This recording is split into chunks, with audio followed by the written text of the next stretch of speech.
extra credit on the final exam of interesting questions if you can answer this next one without hesitation.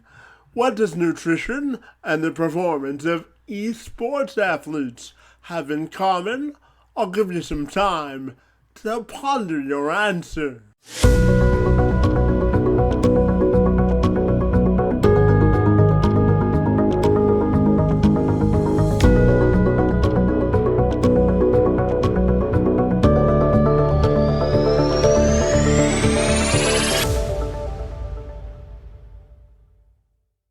Are you coming up short? And would you like a lifeline to phone a friend or ask the audience? Well, if you answered yes, then Casey Thomas is someone you ought to put on speed dial. Thomas is an instructor at UCLA Extensions, and he can't shut up about nutrition, has some interesting research as it relates to esports athletes, nutrition and their performance, and he's willing to dispense the knowledge he's learned to help anyone achieve better body composition and an overall better quality of life. He joined me this week to talk nutrition, esports, and so much more. I'm Kevin McShann. Let's have this conversation.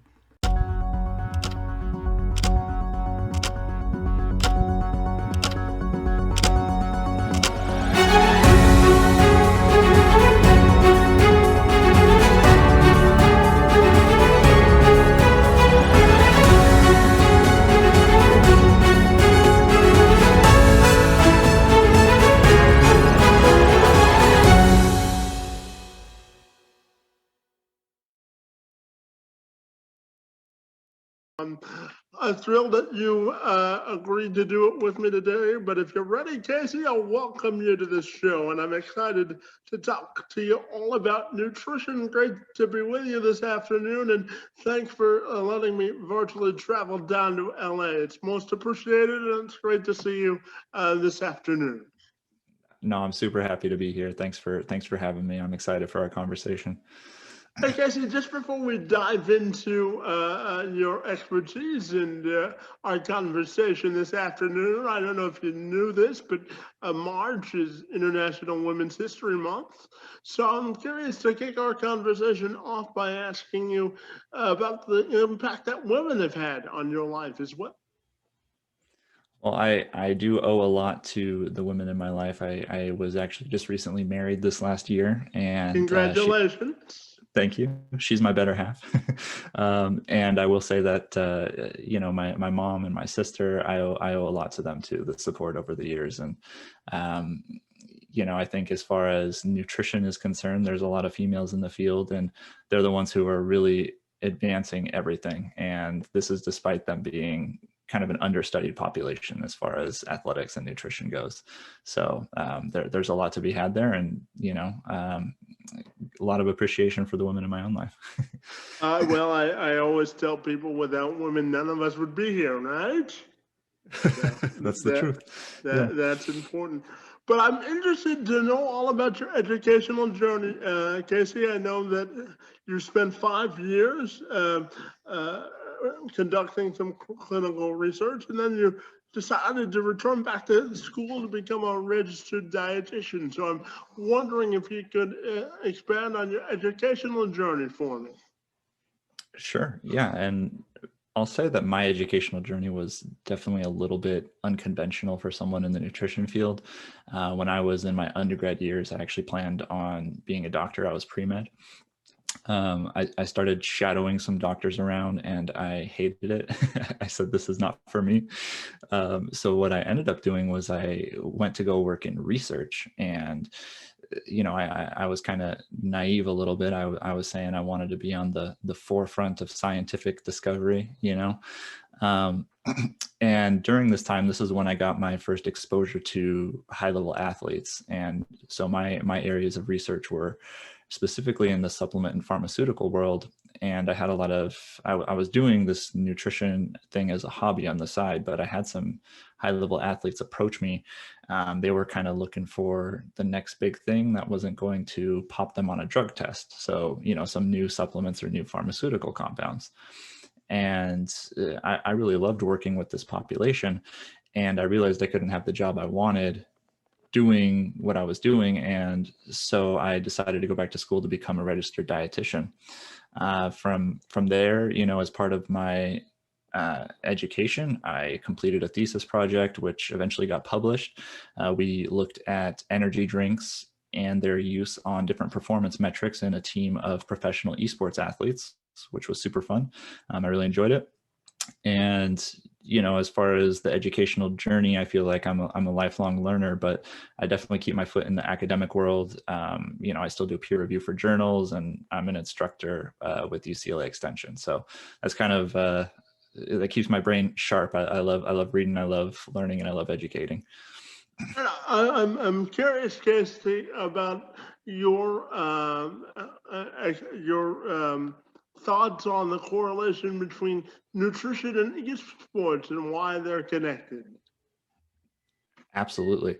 So esports and nutrition is something that not a lot of people tend to think is related. That's why I asked the question. Right. It's really interesting. And so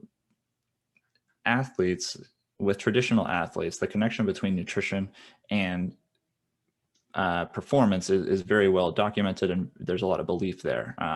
Thousands of years, athletes have been using specialized nutrition practices to enhance their performance. In esports, a lot of nutritionists and a lot of the esport athletes themselves, they don't really see that connection, and they tend to believe that falsely that there is something different between the mind and the body. And really, the brain is an organ in the body. It's part of the body. And if you have a healthy brain, you can enhance performance. But I can prove this to you with more specific examples. There are a lot of sports that rely more on the cognitive side that you would maybe consider as a traditional sport. So, for example, baseball.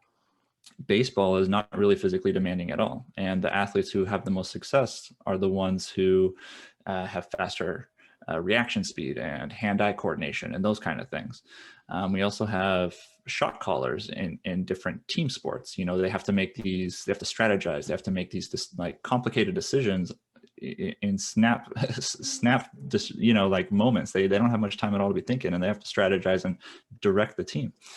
You also have sports like NASCAR, right, where that doesn't require any physical skills at all. You're driving a car, but you can imagine the brain power that goes behind someone who's in one of those vehicles. And all of these different sports, and there are more examples, they use nutrition to enhance their performance. And esports is just taking it a little bit further down that line. Probably most people might liken it to a game like chess. And most people think that chess is not very demanding, but what you see is actually grandmasters and people who are competing in these high level tournaments, they'll actually be burning as much as 6,000 calories a day during tournaments. So this cognitive demand, it tells you that your brain is doing stuff. It's very important. And it has fuel sources that it likes. It has fuel sources it doesn't like. It has unique nutrient requirements. And you can use nutrition to enhance the brain. Yeah, Casey, and I'm curious, with your role as an instructor, how has teaching nutrition should have evolved?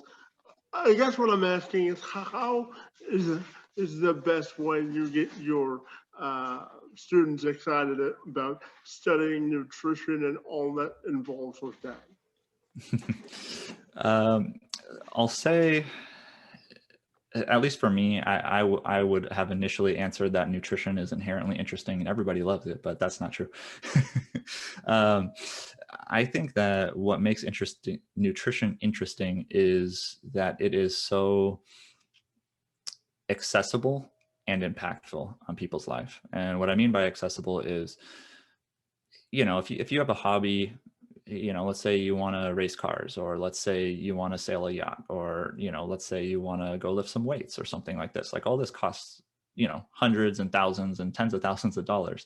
But if you hear about a new diet or a new supplement or something, you can go down to the grocery store, spend a few bucks, and you can try it out yourself.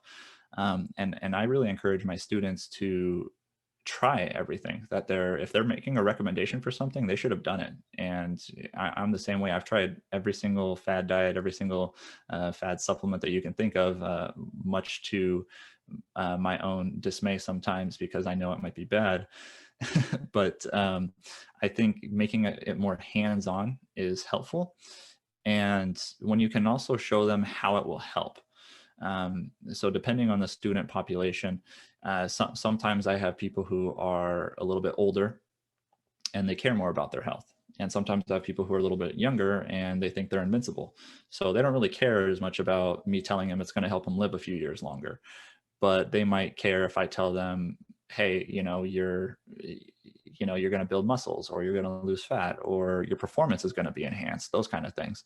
So if you can show them how it will actually help, and you can get them involved and engaging in a hands-on manner, I believe that is the best way to get them engaged. And Jesse, I'm curious to know why nutrition is so important to you, and why you wanted to become an instructor to teach this stuff. Yeah, I think it relates back a little bit to what I was saying about it being so accessible and so impactful. I already mentioned why I thought it was very accessible, but nutrition is, to me, one of the most impactful things you can do in your life. Every single cell in your body was made by some food that you ingested. Okay, so you literally are what you eat. And as far as it's concerned, I think it's like the closest thing to a real life cheat code that I can think of. You don't have to train for an extra 4 hours a day. You don't have to study all night. You don't have to do any of this stuff. All you have to do is just put the right stuff into your mouth, and literally every single other aspect of your life is improved. Your health is improved, your mood is improved, your performance is improved, your body composition is improved. It's like the top of the funnel. Okay, you improve this one thing and it makes everything else better. It's kind of like your computer's, if your computer's running slow and you suddenly go from a slow internet speed to a high internet speed, it makes everything better. And so nutrition is very similar. It's just something that impacts every aspect of your life. And on maybe a personal note with nutrition, it's very personally satisfying to me. It's one of the best feelings I get is when I can actually help someone hit their goals. And more specifically to me, just coming from the research background that I do, if I read some bit of scientific literature and I can extrapolate some actionable bits of information from it, and then I can communicate that in a way that someone else can understand. And then it's a way that they can apply it and use it to their life. And then they can get results off of that.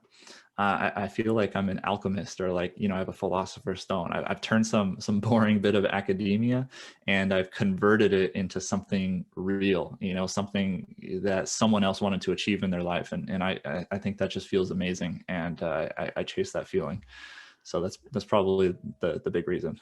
Yeah, and anytime you can make something visual or tangible that people can touch, it's always more easier to get them to absorb, right? Absolutely, 100%.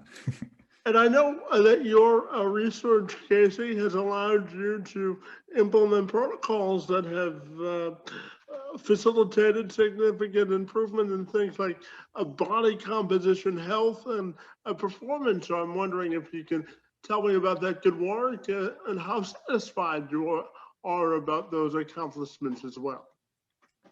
Sure. So I'll say that most of the people in the nutrition industry who are practitioners, they tend to come from like a sports background or a fitness background. It's pretty rare for the practitioners themselves to have a hard science background like me. The people who do have hard science backgrounds, they tend to not go be practitioners. They tend to go on and get their PhDs and actually truly work in the academic field and, you know, head up all these labs and do all sorts of amazing things that I'm maybe not smart enough to be doing. But I'll say that I think the most important thing that I've taken from that is probably the scientific process. And you know, most practitioners who don't have this, you know, science background, they tend to get their knowledge from trial and error. And it takes a really long time with trial and error to just see a pattern and fine tune your craft. And I don't want to downplay practitioners by any means, because honestly, they are the root of all research and they're normally ahead of the curve. You know, there's the famous story where there was a big conference where the top scientists in the world were meeting, the top physicists in the world in the early 1900s, and they were meeting to discuss the feasibility of an airplane. And the conclusion of that conference was that no man would ever fly because the physics of it just didn't work. And this was a couple years after the Wright brothers had already developed a plane. They were out there doing it, and the scientists were too busy arguing about it. So the practitioners on the front line, you know, they observe things, and that's what the researchers do. They take those observations and then they test them. And so for me, I take this approach very seriously. I measure everything. I believe if you aren't measuring, you're guessing. And everybody is different. People like to think that just because it worked for one person, you know, it's going to work for someone else. And everybody has their own unique history, their own unique genetics, their own lifestyle, their own physiology, their own metabolism. You know, you can't just assume because it worked for some person that it's not going to work for someone else. And so the scientific process, what I mean by that is I employ all sorts of pre and post assessments. I'm measuring things. I'm asking them how they felt, you know, really trying to find out what actually produces a measurable improvement. And if you can employ that, you can figure out what works so much faster than just kind of blind trial and error. And that is one of the big reasons, or one of the big takeaways from the research that I've taken, is just the simple process. But the other side of that is simply the knowledge itself. And I don't want to go into all those areas unless you're curious about any of it. But I think it is important to stay abreast of the current knowledge and also have connections with other practitioners, because then you're leveraging other people's experiences. You can collectively move forward much faster when you have this big community of people who are all working towards the same goals. You're able to learn best practices and so on.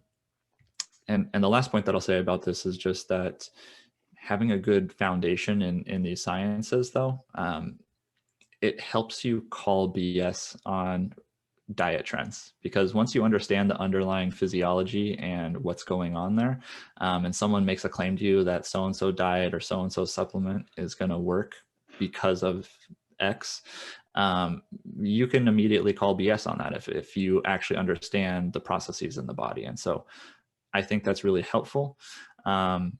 So I guess more specifically to answer your question, I believe that it is very satisfying to help people hit their goals. And I am proud of the work that I have done, but I'll say that there is always more and always room for improvement on myself. I am constantly testing myself. And if I don't cringe at what I was doing a few years ago, then it means I haven't grown enough.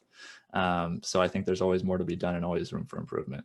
Absolutely. And I'm also curious to ask you about the value of human connection in the work that you do. I know that you consult with athletes and businesses to help them increase their performance edge and getting that done. So I'm curious to ask you in the lens of human connection, the impact and how important it is for you to connect with people in the work that you do. I think this is an area that I have struggled with. I used to just think that, you know, I could test it on myself, or that I could read some literature and that'd be it. You'd be fine. But the human connection is honestly the most important part. And I've learned this over the years, and you need to be able to develop an understanding of each person, and you need to communicate with them, and you need to work with everybody. there's interesting data going back to the research side, which shows that the number one thing that predicts whether or not you're going to have a successful intervention with a client or a patient or whoever is simply the trust that you have between each other and the rapport that you develop. And this trumps everything. You could put someone on the best diet plan in the world, the best exercise regimen in the world. And if they don't want to follow through with it, if they don't trust you, then it doesn't matter, right? It could be the best one in the world and it really doesn't matter. And so you need to first establish that trust. You need to first have that human connection. It trumps everything else. And so I like to really spend a lot of time getting to know who I'm working with. And this could happen hours and days and weeks before I even bring up something nutrition related. I think it's very important to have those connections and to use them if you are ever going to get them to believe, anything. Absolutely, and I know that your current research is focused on the correlation between esports and nutrition, and I know we talked earlier about its correlation, but I'm curious if there are any specific areas of your research that you're really fired up about as it relates to esports and nutrition. Yeah, I think, well, I'm excited about all of it because I figured you would say that, but yeah, so I think a lot of times people don't even realize that there can be a brain performance increase through different nutrition practices. The brain has unique fuel requirements outside of simply what muscle tissue does.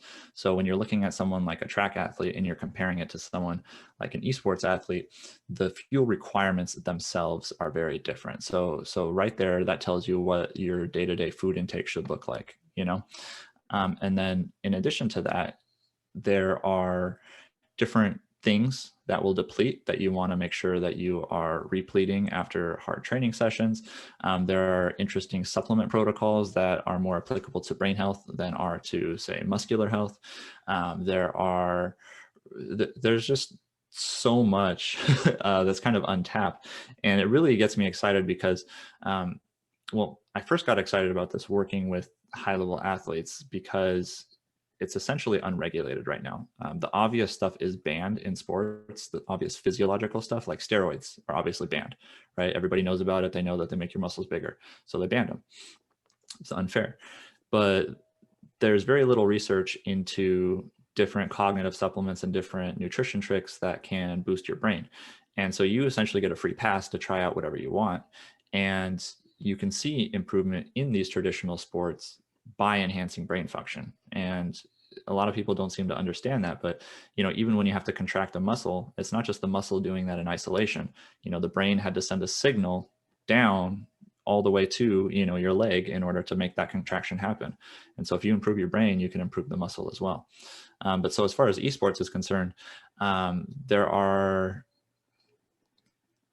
things that I'm interested about and the ones that the athletes themselves are interested about. And from my personal experience, what I'm seeing is that most of the athletes themselves are interested about supplements. And largely this has to do with the fact that so many nutrition professionals don't care about esports that they've kind of left a big gap there. And the supplement companies have swooped in trying to make a quick buck. And so they're the ones who are putting out the nutrition information for this community. And rightfully so, the esports athletes are curious about this. They want to know, hey, is the supplement actually good for me or isn't it?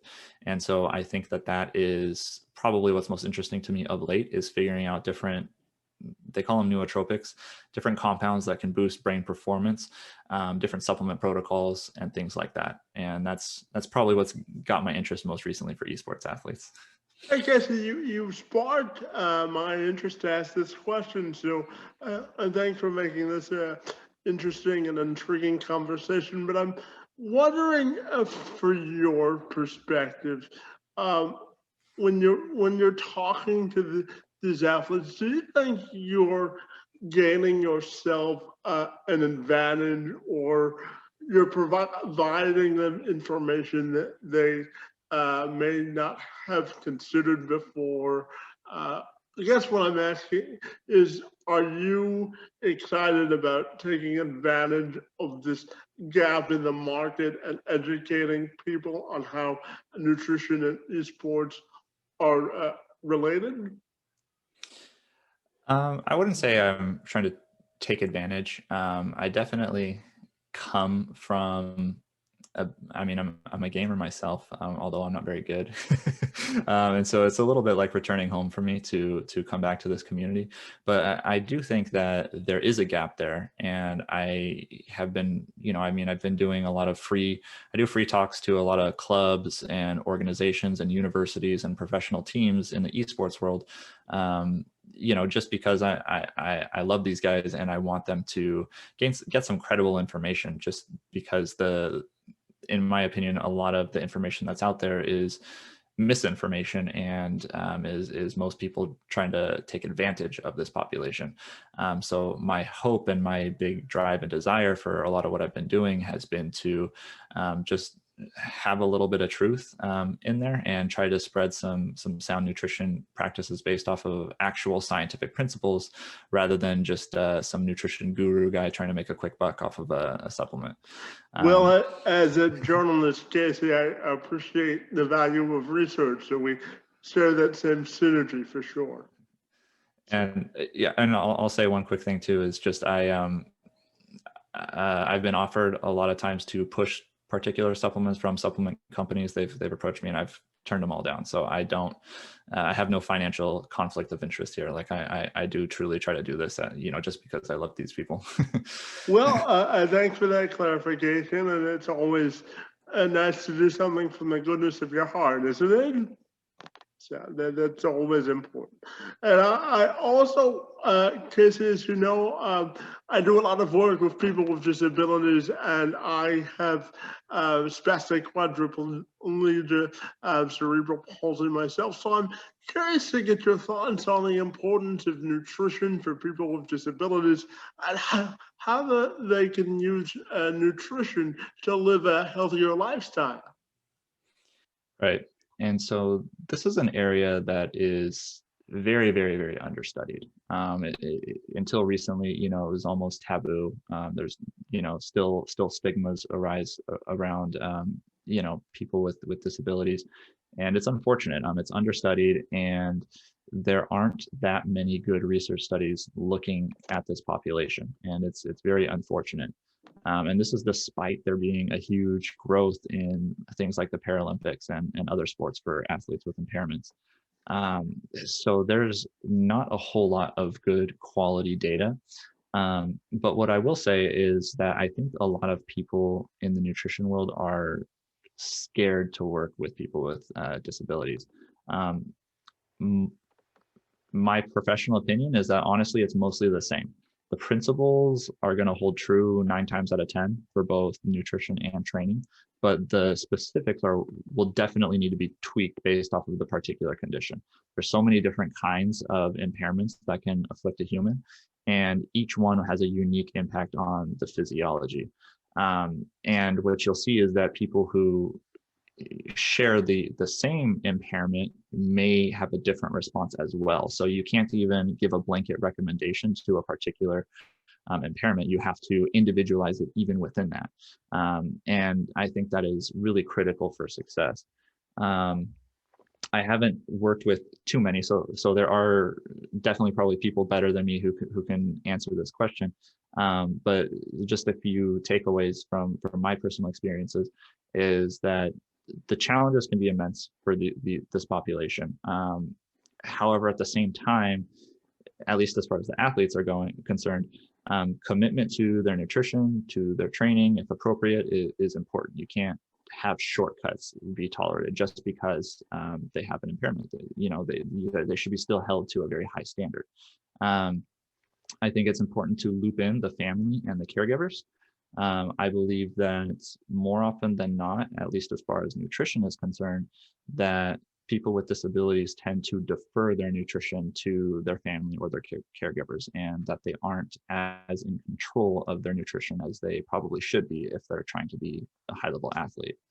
But as far as, basic sound fundamentals go, eating mostly whole foods. So by that, I mean, if it didn't run, swim, fly, or grow out of the ground, it's probably not a whole food.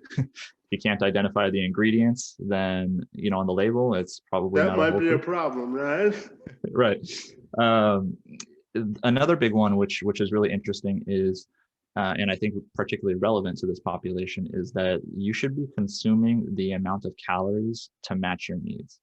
And so if you are gaining weight or losing weight unintentionally, then something is going wrong. So you should be regularly measuring your weight and seeing what's happening, because if your weight is suddenly spiking up and you want it to maintain, that's a problem, right? And similarly, if it's going down and you didn't want that to happen, that's a problem and you have to change something. So keeping a close eye on how your weight is responding to whatever you're doing is important. Some other basics would be eating protein with each meal. Half your plate should be vegetables. Most people hate their vegetables. Try to work in more raw foods. A lot of people tend to only cook their foods. Try to eat the rainbow. I like to say that. I'm not talking about Skittles. Each color of food, so like red, green, blue, those different things, they're each associated with a unique micronutrient profile. And so if you want to make sure you're getting the whole suite of all the micronutrients, I like to tell people they should eat the rainbow every day. So I think that's a good recommendation. And then in general, just in modern times, you should try to minimize liquid calories, just because usually they're trash and they provide no satiety whatsoever. Obviously, there are, in this population, sometimes you need a smoothie or you need something like that if you have any kind of issues with swallowing or chewing. So it's going to be on a case-by-case basis, but the classic liquid calories should try to be avoided.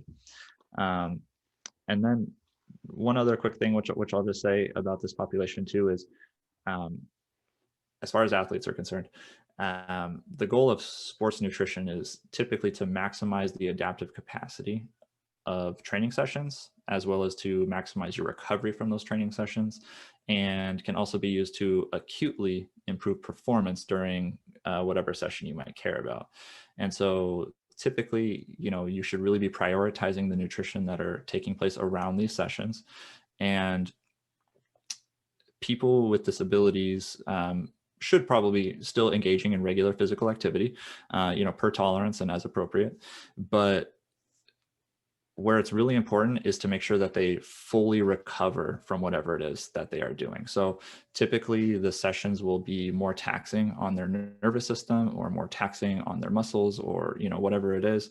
And you need to make sure that they fully 100% recover before they move on to their next training session, because otherwise it's going to spin out of control and it's going to halt any kind of progress that you're doing. And again, that's my opinion and my thoughts on it. I'm not a master in this space by any means.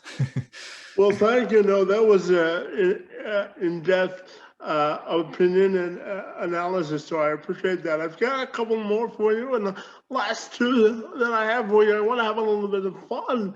I know that you have a background in athletics, and I know that you have a passion for sports. So I'm just curious to know if you can highlight sort of your athletic career, and maybe if it had a correlation to you wanting to get into nutrition as well.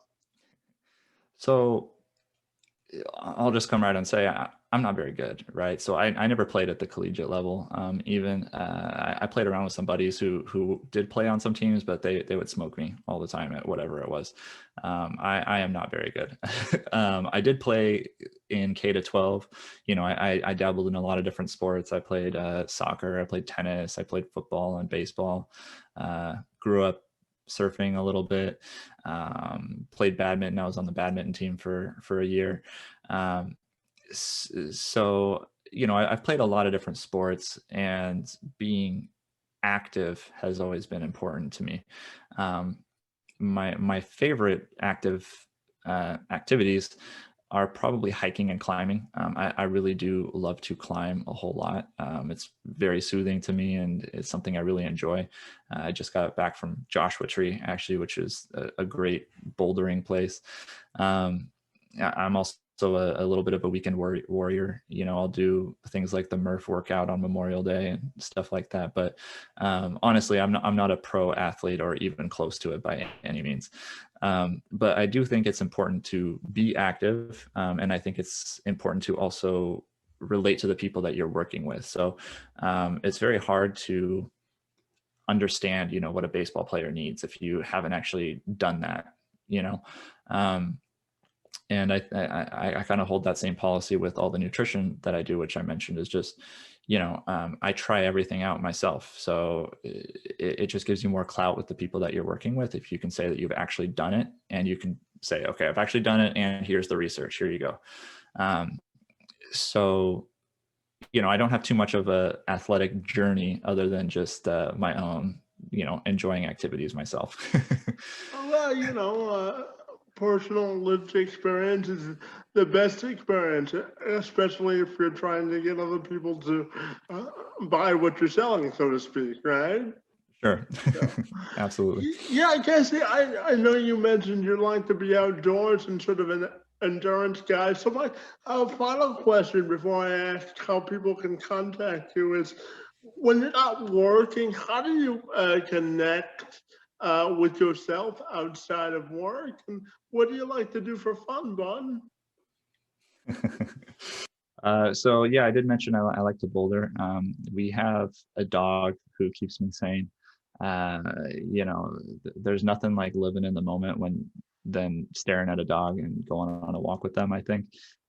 So me and my wife, we have set aside a time period where we walk the dog and no phones are allowed. And so it's just, you got to be in the moment and enjoy it. I also do, I meditate in the morning for a little bit just to help me get started for the day, which is fun for me. I do like being active, but as you can see, I can't be outside too much. I have very pasty skin. I burn walking across the street. So that part has got to be well managed.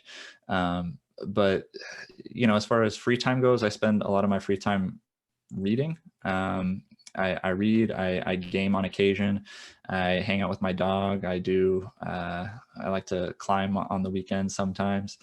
And yeah, that's kind of what I do. Absolutely. There's a lot of stuff to keep you busy out there in LA. Casey, if anybody wants to get in contact with you, buddy, what's the best way they can do that?